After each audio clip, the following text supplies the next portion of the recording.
જય માતાજી, જય શ્રી કૃષ્ણ બધા મિત્રોને। તો અમે જઈ રહ્યા હતા આજે સાંડા ગામ મંડપ છે, તો મંડપમાં પણ જવાનું હતું અને પાતા જતા હતા। રાયડા બાપાએ બહુ મોટો ભવ્ય પ્રોગ્રામ છે, તો પાતા ગામ જતા હતા। આગળ વિડીયો બના રહેજો, જેટલું નવું નવું હશે તેટલું તમને બધું જ બતાવી।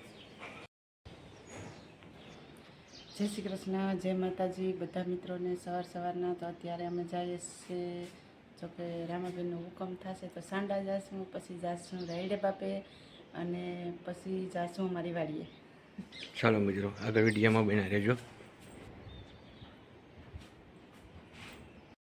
તો અમે ફાઇનલી મંડપમાં પહોંચી ચૂક્યા છીએ અને મંડપના દર્શન કરવા જતા હતા। તમને પણ મિત્રો મંડપના દર્શન કરાવું। ચાલો મળતા। તો અહીંયા મંડપ ખરો છે। શુભ કાર્યની અંદર મોબાઈલ નંબર 2 એક બીજા ભાઈનો પણ મોબાઈલ ખોવાયેલો છે। આ જાહેર જનતા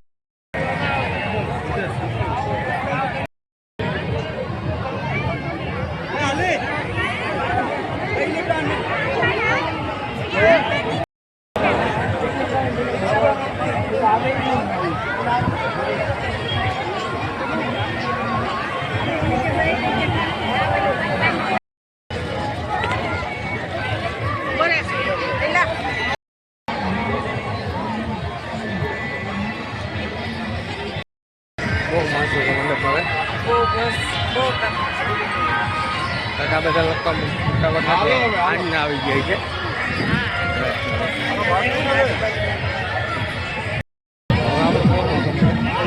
પેલા લેવા આવતું રહીને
રામાપુર બાપાની પ્રસાદી છે, ખૂબ સરસ મજાની।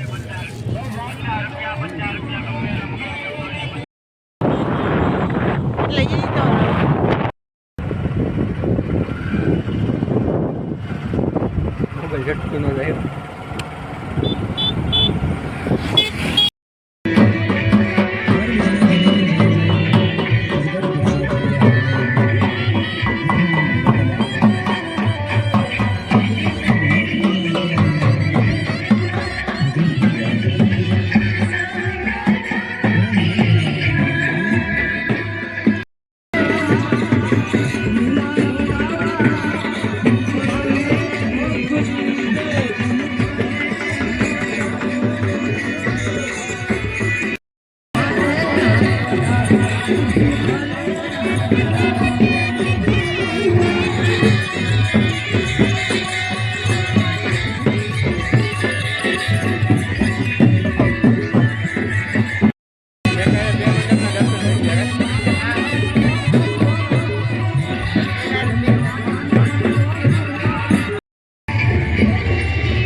ગાંગાભાઈ સરપંચ શ્રી પાટા તેઓને વિનંતી કરીશ.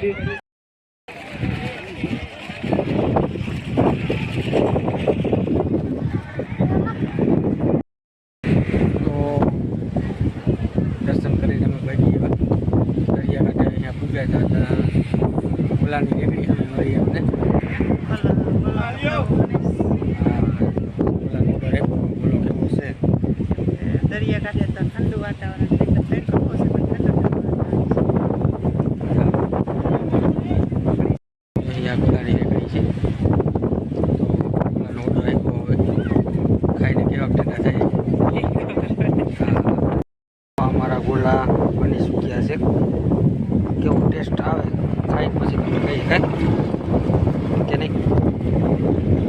ટેસ્ટ તો તાળી છે, કેમ કે ગરમી બહુ હોય ને એટલે ગોલો ખાવાનું કેમ કે કેદીના કીધે ગોલો ખાવો તો ગોલો ખાવાનું વેચાવી અમે પાછો દરિયા કાંઠે તો તડકાનો હે.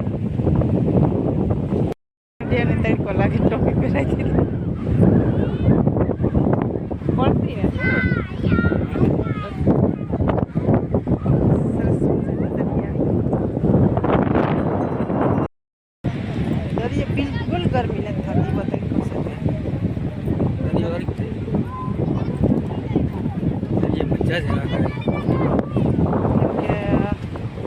ત્યાં સાંડા, પછી આવ્યા પાતા, પછી આવ્યા દરિયાકાંઠે માધુપર. એટલે જે સાંડા, પછી એવા મધુપુર, પછી એવા પાટા, પછી પાછા મધુપુર. હા, કેમ કે દરિયો આડો આવ્યો તો અમે ચાલો તો દરિયાકાંઠે જઈએ, ઘડીક દરિયાના મોજા માણીએ. એકાદું ગીત ગાઈએ. ગીત ગાય હોય તો આવે તો હે? ફાયદા હોય તો થાય.